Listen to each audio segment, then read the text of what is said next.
No. I'm in my selling homes era.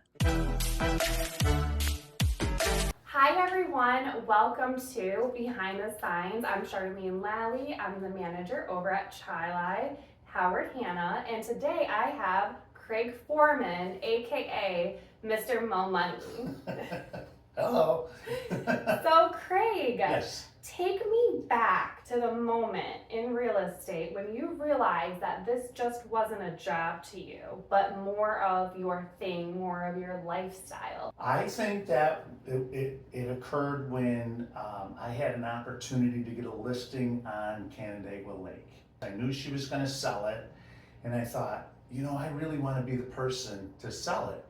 So it's a very, very high-end property. So I studied the luxury program, all of the marketing. I wanted to make sure I could digitally market this so I could get exposure to the people that could afford it. So like in the Hamptons, New York City, the Northeast.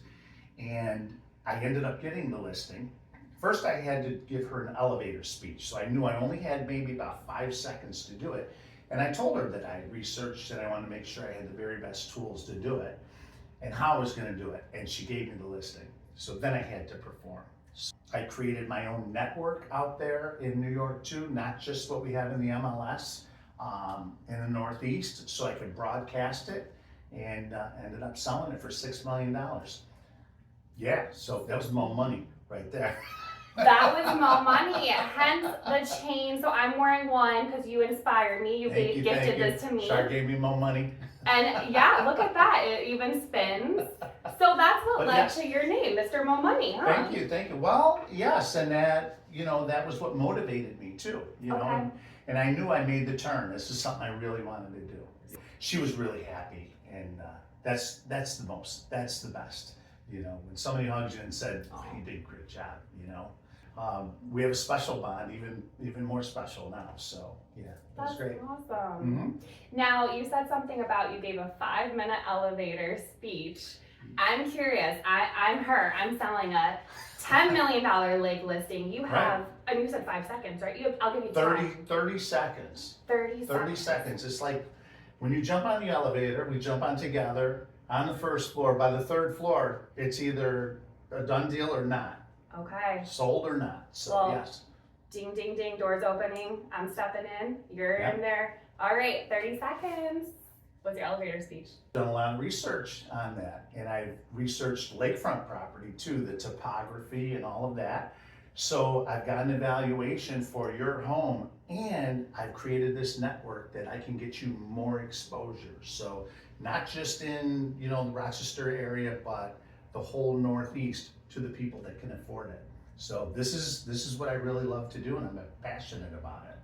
Wow. And guys, that was not planned. So that was not one of the questions I had on here, and he just killed it. So 30 good seconds. job. Yes. And you did it in less than 30 seconds, and you said a couple of key things that I think a lot of people don't mention. You said topography, right? That's huge. Absolutely. But then you also mentioned that you're not just going to focus on the Rochester area, you're going to disperse it to like New York City and other areas around the country. And I think you're right too, because the frontage is different. So, you've got flat beach, some of them on Canandaigua have the cliffs.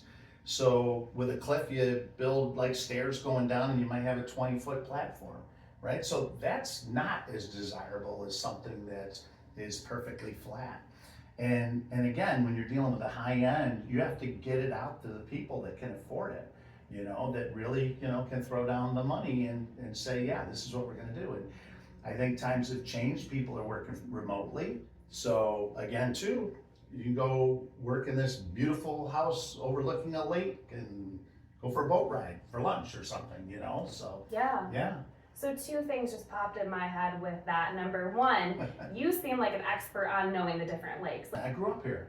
So I've had friends on all of these lakes too. We've gone down and fished and swam and had picnics and all that kind of stuff. So yeah, absolutely, I know those lakes, and they're all different.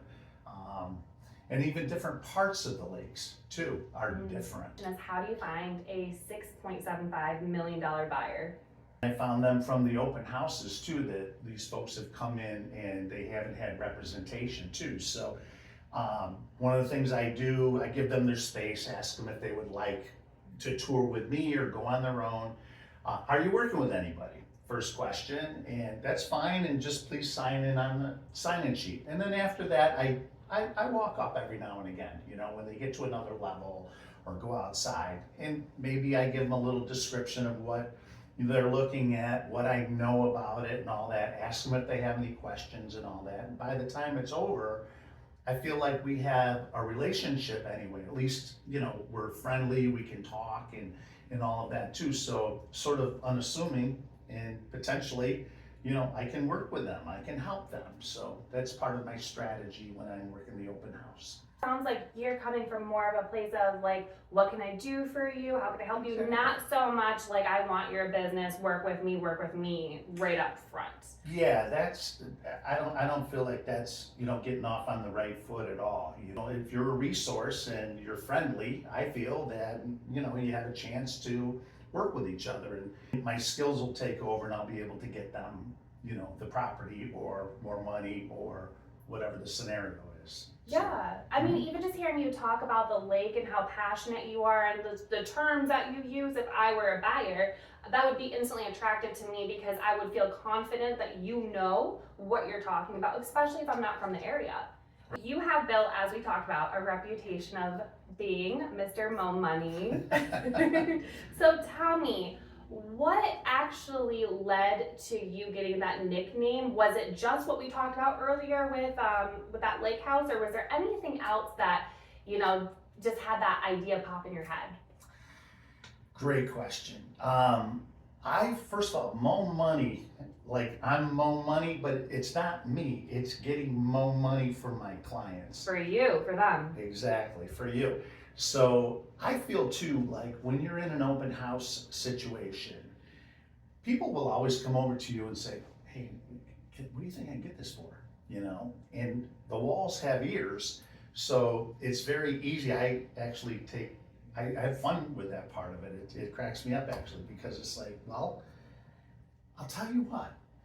And then everybody's listening, utilize the escalation form, so if this is something you want, escalate up to a level where you're comfortable. And if somebody goes more than that, so be it, they can have it. But if you really gotta have it, you gotta go for it. So a lot of times too, people will hear that, people will work it, they'll go to their agent, they'll put offers in, and you need two. Maybe you get 3 or 4 that are escalating up and so on and so forth. So that's just part of the business, and I guess I'm kind of helping them along the way, but I really represent my clients. So it's a win-win, and that's what I'm looking to do. You, it seems like, use even psychology to actually increase offers way above where they would have just landed. Is that correct? That's 100% correct. But before that too, you want your clients to make sure that they have the house in really good order, good shape, declutter, paint, whatever it may be. But if it shows well, people come, well, then you can stimulate a little bit of competition. And I love that. That's the fun part.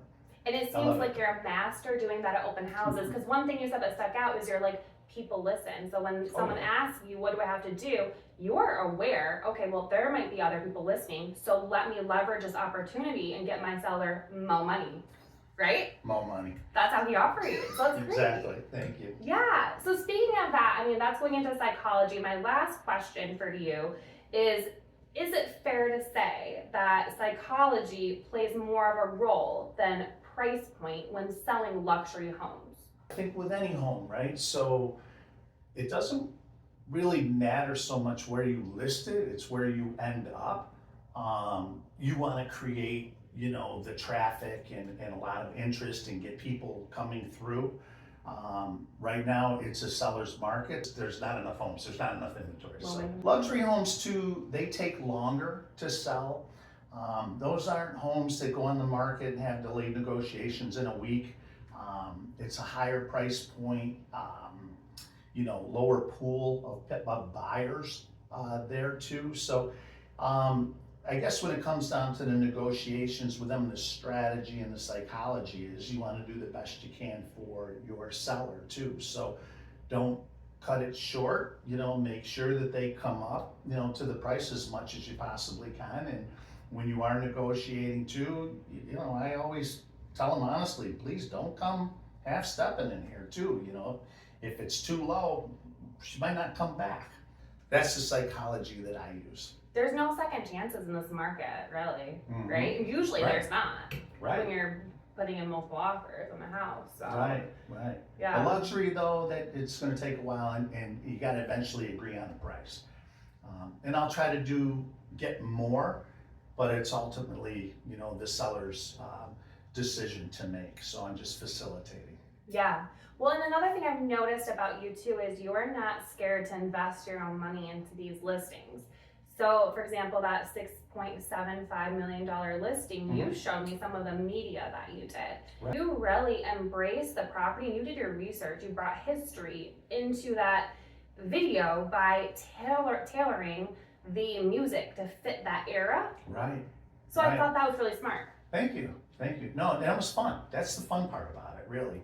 But yeah, that was a unique property. It did have a lot of history, so I learned it. I understood it. I know the property itself too, you know. So that made it fun. And you're right. You got to pull out all the stops. So I've got the very best videography, photos, the digital media that we have with the luxury program is second to none.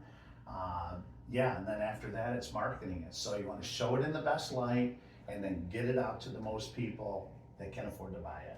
I love that. And last question, because I could talk to you, Craig, all day. Thank you. So my last question is, can you just tell the viewers a little bit about what it means to be certified as a luxury specialist? Because you have some designations and some tools that not every agent has, correct? Correct.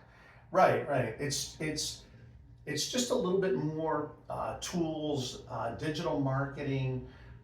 There's some networks you can use.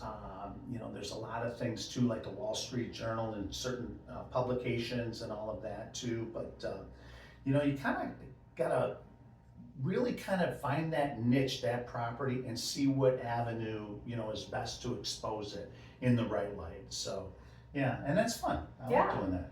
But I think it's just a great service for sellers of Lake Homes luxury properties because you get so much Moe. You not only do you get more money, but you get Moe exposure and networking and just knowledge. It's a great place to work too. Absolutely. Right? Yes. Yeah. Well, we're very happy to have you. Thank you. Glad to be here. And I'm going to put a slide up with all of Craig's information. I'll have his email and his cell phone number, and you can call, text, or email him anytime. I'm sure you would love to get them. I sure would. Moe. I would. I want to get you Moe. Let's get you Moe. I love it.